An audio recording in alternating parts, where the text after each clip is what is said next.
रमेश मधुरी ने जो वहां बात की वो गलत है।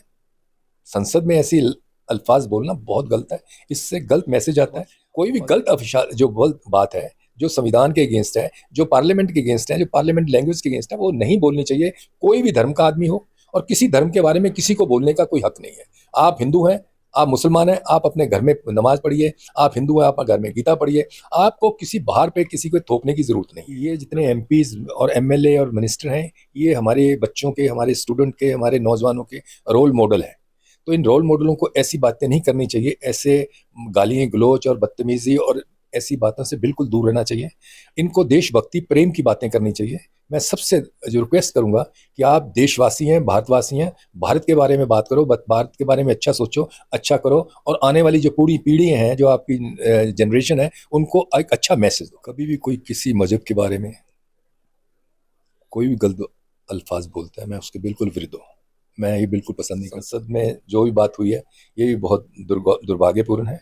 और जो स्पीकर साहब को एक कठोर शब्द लेना, में फैसला लेना चाहिए, जिससे कि आने वाली जो जनरेशन है और एक सबक जाए और उनको डर रहे। मैं चाहता हूँ कि सरकार को चाहिए ऐसे आदमी जो कि हमारी गंगा जमुना महबूब जो तहजीब है उसको खराब करना करें, जहाँ आपस में बांटने की बात करें, कोई भी हो, उसके अगेंस्ट सरकार को कदम उठाना। संसद में जो भी हुआ वो बहुत बुरा हुआ।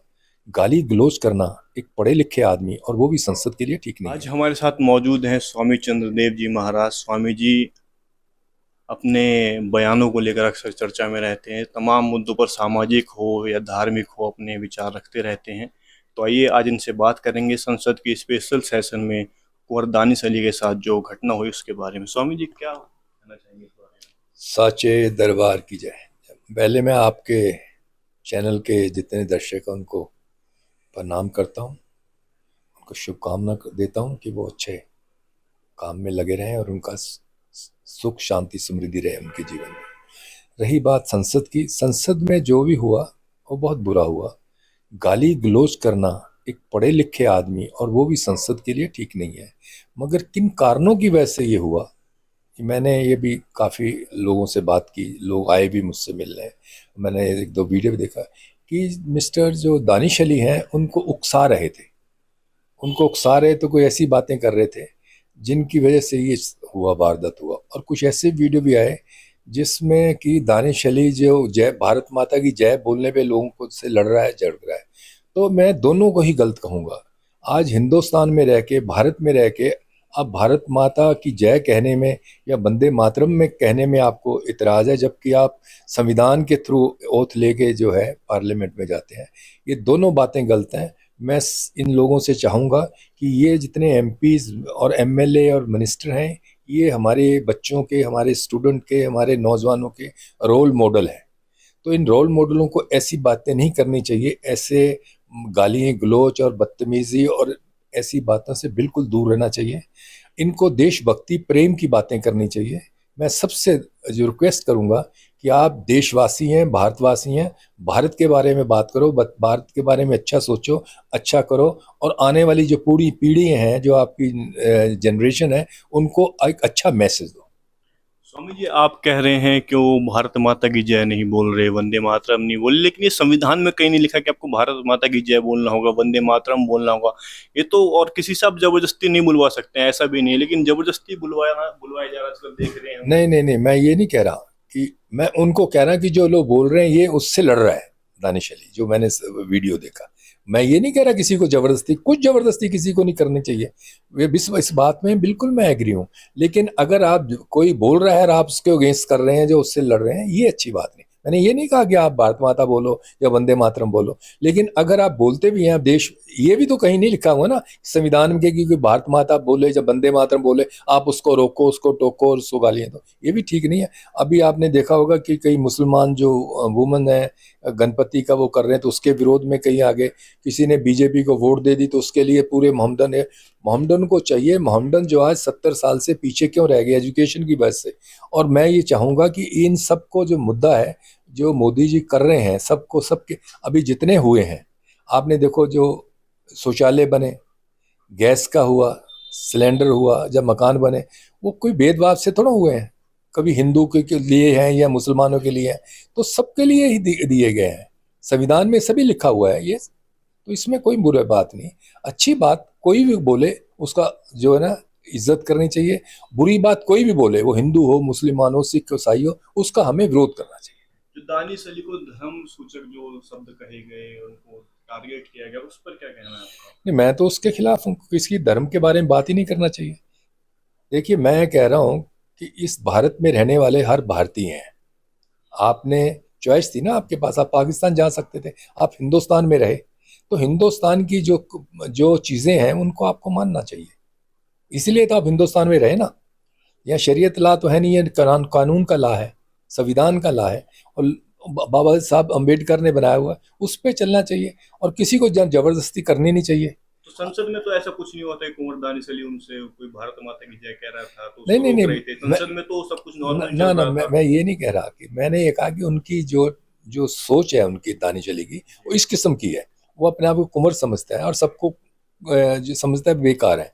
ये मैं कह रहा हूँ। मैं ये नहीं कह रहा कि संसद संसद में रोक टोक टोका टाकी चलती रहती है एक दूसरे के सवाल। कोई भी गलत अफिशाल जो गलत बात है, जो संविधान के अगेंस्ट है, जो पार्लियामेंट के अगेंस्ट है, जो पार्लियामेंट लैंग्वेज के अगेंस्ट है, वो नहीं बोलनी चाहिए। कोई भी धर्म का आदमी हो, और किसी धर्म के बारे में किसी को बोलने का कोई हक नहीं है। आप हिंदू हैं, आप मुसलमान हैं, आप अपने घर में नमाज पढ़िए। आप हिंदू हैं, आप घर में गीता पढ़िए। आपको किसी बाहर पे किसी को थोपने की जरूरत नहीं है। रमेश धूड़ी के बारे में क्या कहना चाहेंगे? रमेश मधुड़ी ने जो वहां बात की वो गलत है। संसद में ऐसी अल्फाज बोलना बहुत गलत है। इससे गलत मैसेज आता है और ये बहुत बुरी बात सरकार है। से क्या मांग करते हैं आप? रमेश धूड़ी के खिलाफ कार्रवाई होनी चाहिए या नहीं होनी चाहिए? रमेश बदूड़ी के अगेंस्ट नहीं, मैं चाहता हूं कि सरकार को चाहिए ऐसे आदमी जो कि हमारी गंगा जमुना महबूब जो तहजीब है उसको खराब करना करें, जहां आपस में बांटने की बात करें, कोई भी हो, उसके अगेंस्ट सरकार को कदम उठाने चाहिए। हमने देखा कि स्पीकर ने रमेश धूड़ी को सिर्फ चेतावनी देकर छोड़ दिया। मतलब चेतावनी देकर मतलब ये है कि आपने एक मौका उनको और दे दिया कि आप एक बार और बोल सकते हैं, उसके बाद हम देखेंगे आप पे कार्रवाई करेंगे या नहीं करेंगे। देखिए, इसके बारे में मुझे ज़्यादा नहीं पता कि उन्होंने क्या किया। मैं नहीं नहीं, वो सार्वजनिक है, उन्होंने चेतावनी दी है नहीं उनको। चेतावनी दी है। अब वो स्पीकर ने किस वजह से क्या है, उनके पास मैटर गया होगा, उसने किस मैटर के हिसाब से ये बात की, मैं इसके बारे में जबकि नहीं बोल हमने सकता। देखा है अभी हाल ही में सांसद क्या कहते हैं संजय सिंह को, राघव चड्डा को सस्पेंड कर दिया है। वो कुछ नहीं कर रहे, वो सिर्फ चर्चा की मांग कर रहे थे मणिपुर पर, और यहाँ पे इतना बड़ा घटनाक्रम हो जाता है और सिर्फ चेतावनी दी जाती है। नहीं, इसके बारे में मैं कह नहीं सकता, लेकिन अगर उनको संसद में जो भी बात हुई है ये भी बहुत दुर्भाग्यपूर्ण है। और जो स्पीकर साहब को एक कठोर शब्द लेना में फैसला लेना चाहिए, जिससे कि आने वाली जो जनरेशन है और एक सबक चाहे और उनको डर रहे। हम देख रहे थे कि वीडियो जो वायरल हुई है उसमें रविशंकर प्रसाद और डॉक्टर हर्षवर्धन सिंह, जो बीजेपी के वरिष्ठ नेता हैं, मंत्री भी रहे हैं, रविशंकर प्रसाद तो लॉ मिनिस्टर रहे हैं, वो हंस रहे थे खिलखिलाकर। उसको रोकने की जगह उस वक्त उनको रोकना चाहिए था, अपनी जिम्मेदारी समझनी चाहिए थी, उनको टोकना चाहिए था, लेकिन वो हंस रहे थे, उसका मजा ले रहे थे। देखिए, कोई अचानक बात हो जाती है ना तो आदमी को समझ नहीं आता कि मैं क्या करूं। तो ये ऐसा ही हर्षवर्धन और आपके क्या नाम बताया, रविशंकर प्रसाद। रविशंकर प्रसाद जी का, ऐसा उस वक्त के क्या माहौल होगा ये वही जानते हैं। हम नहीं जानते उस वक्त क्या माहौल होगा। ये वही जानते हैं कि इस क्यों हंस रहे थे या क्या कर रहे थे, वो अच्छा स्वामी जी, 2024 चुनाव का मतलब बिगुल बज चुका है, इंडिया वर्सेस एनडीए की लड़ाई है। क्या लगता है 2024 में सत्ता परिवर्तन होगा या फिर से मोदी जी मतलब दोबारा?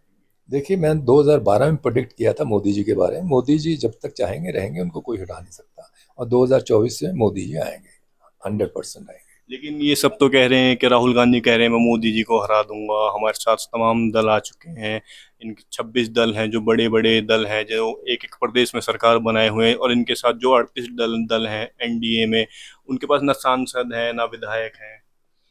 देखिए, हर आदमी चाहता है कि मैं हरा दूंगा, हरा दूंगा। हरा देंगे, उनके इच्छा है, वो क्या हिसाब से सोचते हैं वो जानते हैं। बाकी ऐसा कुछ नहीं है। मोदी जी ने जो काम किया देश के लिए बहुत अच्छा किया है। तो आज तक 70 साल में जो आपके पसमानदा मुसलमान है उसके बारे में किसी ने नहीं सोचा, मुसलमानों के बारे में नहीं सोचा किसी ने। आज मुसलमान जो है, आप देखिए, उनको घर मिल रहे हैं, उनको शौचालय मिल रहे हैं बिना भेदभाव के। 370 भी हटा है। ऐसी चीज़ें हैं जो देश में गलत से हो गया था, वो ठीक कर रहे हैं। बाकी तो देखिए, आप हम सब जनता के ऊपर में है, लेकिन जो हमें फील है वो ये कि मोदी जी आएंगे, 100% आएंगे। आपने कहा कि मुसलमानों को घर मिल रहे हैं, लेकिन मुसलमानों के घरों पर बुलडोजर भी चल रहा है। हमने अभी देखा मेवात में, यूपी में, मध्य प्रदेश में बुलडोजर, मतलब छोटी सी घटना होती है उसी के विरोध में बुलडोजर लाके खड़ा कर दिया जाता है, घर तोड़ दिए जाते हैं, लोगों को बेघर कर दिया जाता है। अगर गलती मेरी है तो मेरे परिवार को बेघर कर दिया जाता है। ये देखिए, सब मोदी राज में हो रहा देखो ऐसी बात है, मोदी राज में जो जो हो रहा है, जैसे आजकल बुलडोजर की वजह से काफी चल रहा है। है। बुलडोजर अगर नहीं चलेगा, ये बुलडोजर की वजह से कि आज यूपी जो 70 साल से जहाँ दंगे फसाद मुसलमान हमेशा मरते थे, वो बंद हो गया। दंगे फसाद जिस पे भी चल रहे हैं, आपके और मेरे घर पे तो बुलडोजर नहीं चल रहे ना। जो गलत काम कर रहा है, जिसकी छोटी सी आप कह रहे हैं गलती से कितने मुसलमान मरे, कितने हिंदू मरे, और कितने जो है आपस में जो मोहब्बत का एक दौर था वो खत्म हो गया। मुसलमान और हिंदुओं में एक डिवाइड होने शुरू हो गए। ये चीजें हैं। बुलडोजर ऐसे आदमी पे चलना चाहिए। मुसलमान की बात नहीं करता, जो क्रिमिनल है, जो देश को बांटना चाहता है, जो भाईचारे को बांटना चाहता है, उस पर बुलडोजर चलना ही चाहिए। किसानों पर गाड़ी चलाने वाले अजय मिश्रा टैनी के लड़के पर बुलडोजर नहीं चलता है।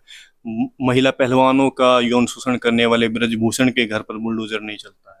मुसलमानों के घर पर ही क्यों चलता देखिए, मुसलमानों ने आप अगर आपको जो हाईलाइट ये होती है, आप यूपी में जाके देखिए, जो शर्मा थे, मिश्रा थे, गैंगस्टर, उसकी जिसकी आपकी गाड़ी पलटी थी, वो हिंदू था। और कितने आप जाके देखिए यूपी में कितने ब्राह्मण लोगों पे जो गैंगस्टर थे उन पे हमले हुए हैं, उनके कब्जे किए गए हैं, उनको मारा गया है। तो मैं इस चीज़ के पक्ष में नहीं हूँ, हिंदू मुस्लिम का बांध के कि हम ये बातें उठाएं कि मुसलमानों के क्यों हो रहा है, ब्राह्मणों के क्यों हो रहा है। रही बात टोनी की बात की है, उस पर इंक्वायरी चल रही है। अगर इंक्वायरी में होगा और इंक्वायरी में जैसा होगा उस पर वैसा ही चलना चाहिए, क्योंकि वो अपनी नहीं बता सके ना कोई। जो उन्होंने किया वो पर्सनल लेवल पे किया है या नहीं किया है, वो कहता है मुझे मारने आए थे। इनकी इंक्वायरी चल रही है, उसको बंद किया। एज ए होम मिनिस्टर होते हुए भी उसके लड़के को जेल में रहना पड़ा, और उस पर भी इंक्वायरी चल रही है। जिस दिन इंक्वायरी पूरी होगी उस दिन अगर कुछ नहीं, अगर उसके अगेंस्ट होता है और उस पर बुलडोजर या उस पर कार्रवाई नहीं होती, तो हम जरूर बोलेंगे। है। धन्यवाद स्वामी जी आपका। जय।